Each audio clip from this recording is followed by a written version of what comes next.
Hey everybody, this is Erica, the technology nerd who likes to film stuff, and right here I have the HTC U11, and boy is this the year of the glass-backed smartphone. So I'm really excited to open this up and take a look at it. Yes, I know I have it a little bit later than some of the other reviewers, but still I'd love for you guys to ask me as many questions as you can so that I can cover those in the full review. So without much further ado, let's go ahead and open up the box. Alrighty, I believe that this is the sapphire blue model. This is the Sprint version of the phone. Let's go ahead and grab that out of there.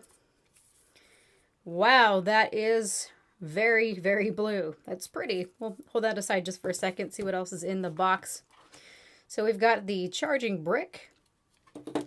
And we've also got some spare little earbuds. These are the earphones. And the USB-C charging cable. Let's see what else is underneath. Oh, so that's nice. They provide you a case in the box. This looks like a nice clear case, and they've wrapped it to make sure it doesn't come all scratched. Although I'm sure this will probably scratch up easily, as clear cases usually do. Let's peel this off. Aha! And as I suspected, it's got a bit of a texture to it. If you can see these little dots on here. This is an effect to get rid of those rainbow type marks that you can get if you don't have this texture against your nice smooth surface. You got the SIM ejection tool. Nice, that's easily accessible. And they provide you with a microfiber cloth. This is actually quite clever. I have not seen this done before, except for with Apple MacBooks. They are telling you that this is a smudge magnet, so thank you for that. Thank you for including a cleaning cloth. Then it looks like we have an adapter here because this phone does not have a headphone jack. And what else is here? So that's Get Started Guide from Sprint, warranty information, and just a warning little label sticker. Other than that, it looks like there's nothing else in the box. So let's go ahead and take this wrap off. First, I want to pay due attention to everything they're pointing to. So power key here, edge sense. This is the squeezable phone, fingerprint sensor, and they're pointing out to you there's NFC, and the slot here takes a nano SIM and also a micro SD card. Okay. Yeah, they don't make this easy to get out, do they? You know, I have patience for all kinds of things, but this is just not one of them. There we are. Ooh. I don't want to touch it. It's going to get nasty as soon as I get my fingerprints on it. I've got very moist fingers. Made in Taiwan. All right, take off the serial number there. And yeah, that is a nice looking phone there. Let's go ahead and grab my HTC 10. So it looks just a little bit bigger. I believe the display is a little bit bigger this time around. A 5.5-inch display versus I think it was a 5.2-inch display on the 10. You can just see here, you've got the gamut of glass going on. This is Gorilla Glass 5, I believe, on the front and on the back. That sticks out. So if you want to have just an immediate size comparison, here is the HTC U11 next to the Xperia XZ Premium, the Galaxy S8 Plus, and the LG G6. Glassy, if I do have to say so myself. Let's go ahead and just put this in and see what this looks like real quick before we take a look around the phone. Am I doing this right? Yeah, okay. I'll slip that in. Not incredibly protective or anything, but if you're worried about cracking that glass back or you just don't want to get the glass a little smudgy, that kind of helps. Again, you can see that there is this texture, so it's not entirely 100% clear looking. I would say it's a bit dotty frosty. Yeah, so that's nice. Most likely I won't use that. I really like just using bare phones, although I will carry around this. I always need more of these. So let's take a look around this, shall we?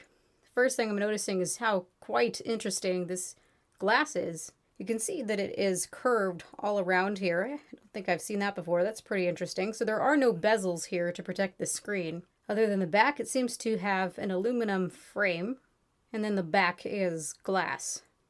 I think that there is a red version of this phone, and I swear this really reminds me of those glass balls that you put on the Christmas tree. That's really what this looks like. It's like, is this a phone or an ornament? I swear, we started out with smartphones that were actually smartphones, and now they're ornaments that are in our pockets. So starting with the front here, it looks like we have an LED notification light. Here is the receiver. Also, it functions as a speaker. We've got the ambient light sensor / proximity sensor. This looks to be a microphone and the front-facing camera. I will correct myself if I'm wrong on that. On the bottom, we've got a fingerprint sensor. And you can see that we've got some capacitive keys as well. Now that's quite a big chin there, you can see. At first blush, you would think that the display was a little bit bigger than it is, but you've got quite a bit of bezel. And that stands for the top too. Then on the right-hand side, we've got the volume rocker and the power button. Let's go ahead and just start powering up this device. That was a nice, strong vibration. That's promising for the vibration module.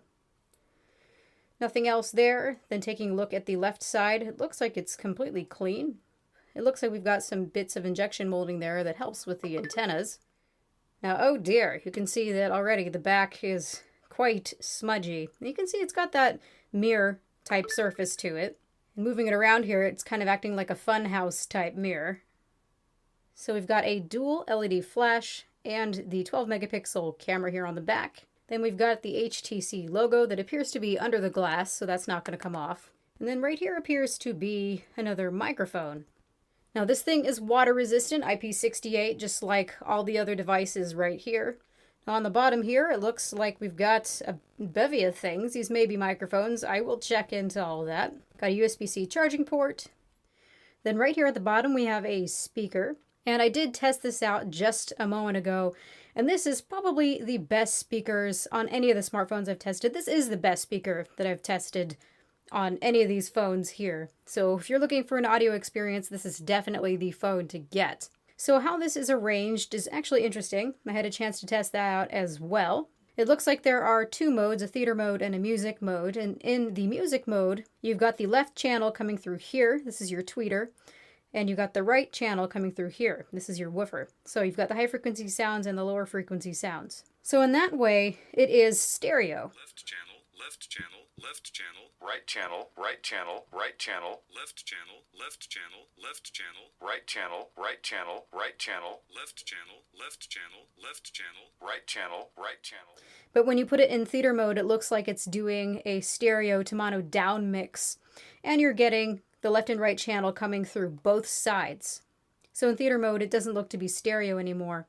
You've got left and right channel coming through here, and the left and right channel coming through here too. Channel, right channel, right channel, left channel, left channel, left channel, right channel, right channel, right channel, left channel, left channel, left channel, right channel, right channel, right channel, left channel, left channel, left channel, right channel, right channel, right channel, left channel, left channel, left. So that is interesting how they have it set up. I'm not seeing any way to personalize that, but that's fine with me. I'd rather have it do a mono down mix, or at least that's what it sounds like during theater mode, and not have a really weird combination. And I've also enabled now my ability to squeeze, and I really like that they give you the opportunity to set the strength for your squeeze. I'm small. I'm not going to squeeze too hard. So squeeze there, not squeezing too hard, pulls it up. Plus they give you the option to have a short squeeze and a long squeeze. This just is all sounding very strange with talking about all this squeezing. But you get what I mean. So that's neat. Some would say that's kind of gimmicky, but it's quick. You can also have it work when the phone is off. So there you are. You can see that that's actually kind of practical. They say it doesn't work with all cases, but I'm sure it works with the one that they have included, considering that these sides are not covered. Okay, maybe I was wrong. Okay. It's not working. Come on, HTC, this is your own case. How about if I turn it this way? No? Okay, there we go. Maybe I have to practice my squeezes. Yeah, I just have to squeeze a little harder. Yeah, that's fun. So it does work with their own case. It just takes the right squeezing. I'm taking this very seriously. I'm very skilled at this now. So my first thoughts at this is a beautiful phone. This is going to get extremely fingerprinty very, very quickly. It's nice that there really is no nonsense here. There's not a lot of shenanigans. So I'm really excited to play around with this. This is the Snapdragon 835. Now we've got several devices here that are Snapdragon 835. We've got 4 gigabytes of RAM in the US model, 6 gigabytes of RAM abroad, which is kind of insulting. I would like to have that 6 gigabytes of RAM. We'll see how it does in my full review. Water resistant, which is IP68 certified. It's got a really beautiful display from what I can see, 1440p. If you're going to get this on a carrier, it's only available on Sprint, which seems kind of sucky to me. Otherwise, you can purchase it unlocked. Come on, HTC, you want people to buy your phone, you have to have it available on more carriers, and it looks like they have no intention at all to offer it anywhere else but on Sprint. That's a bummer. This is a beautiful and really fun phone. Very, very unique. And it feels really nice in the hand as well. I've actually been shocked that I really love the feeling of the Xperia X Z Premium. I thought maybe this was one of my favorite phones to hold. Now this one might take the cake.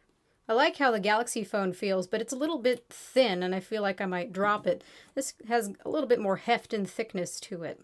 My one concern is this has only a 3000 milliamp hour battery inside of it. I'll have to see how that lasts my particular usage. Everybody is different, but I'll let you know what that entails.